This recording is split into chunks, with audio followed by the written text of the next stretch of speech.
সবসময় আমার গোটা দিয়ে আমার বাড়ির এসে তারা মাতব করবা পেন্সি গাবা তারা কারা?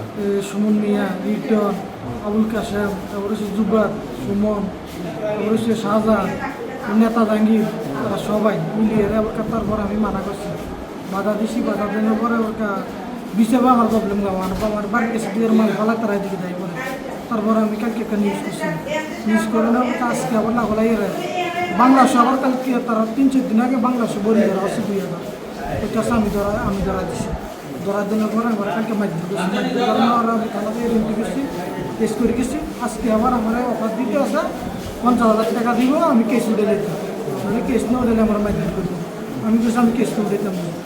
এই হুমকিটা কে? এই হুমকিটা নেতা জাহাঙ্গীর দিতে আছে আমার, নেতা জাহাঙ্গীরের হুমকিটা দিতে আছে, তারপর সবাই দিতে আছে, যে মালে সুমন হচ্ছে বড় বেলা একটা মাধ্যমে হুমকিটা দিতে আছে, জায়গা জায়গা তার আজকে খারবিছে লাঠি চোরাল হয়েছে নিলে, তারপর আমি কিছু আমি কেস দিচ্ছি, কেস দিতাম না, আইনে যেটা করবো এটা আমি দেখবো, এটা আমি মানি নিই, তারপর আমি থানাতে মার দিচ্ছি, আমি বাজার দিয়ে আইতে আসি, আমি থানাতেই বাজার আমার দড়িয়ে দাও আছে নিল দড়ি আমার পুরো সবাই তারা বাড়িওয়ালা তারা আপনার 20-30 জন আছে, সবাই নিয়ে বলবেন পুরো আমার মাইক দুধ লাগাইছে দাও আছে নিলে বন্দুক লইয়ে এর মধ্যে কারোর চিনতে পারছি? হ্যাঁ এর মধ্যে চিনতে পারছি, কারা? সুমন মিয়ারে চিনছি, 2 সুমন মিয়ারে চিনছি, শাহজাহানের চিনছি, তারপরে এসে মেহেদি এরা চিনছি, তারপরে এসে সুমন কালাবান্যা নেতা জাহাঙ্গীর বলা এরা চিনছি, তারপরে এসে আবুল কাসেম এরাও চিনছি, তারপরে এসে আমার এসে এটা যুবাদুল এরাও চিনছি, সাধারণ মেয়ে এরাও চিনছি, 10-12 জন চিনছি, নাম মনে আমার মাথায়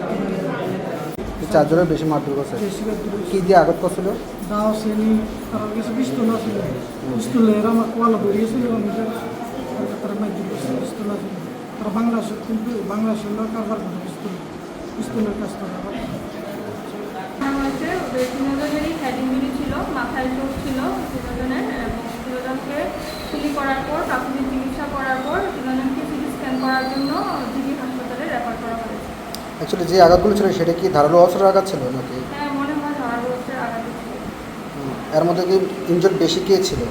3জনকে? তিনজনের মধ্যে একজন একটু গুরুতর আহত ছিল, তো ওনাকেও জিবিতে রেফার করা হয়েছে সিটি স্ক্যান করার জন্য এবং সার্জিক্যাল ডক্টরকে দেখানোর জন্য প্রাথমিক চিকিৎসা করার পর। কী কারণে হতে পারে কি কোনো কিছু জানতে পারছেন নাকি প্রাথমিক তো অবস্থা? আমরা শুনেছি যে পারিবারিক দ্বন্দ্বের কারণেই নাকি এরকম হয়েছে।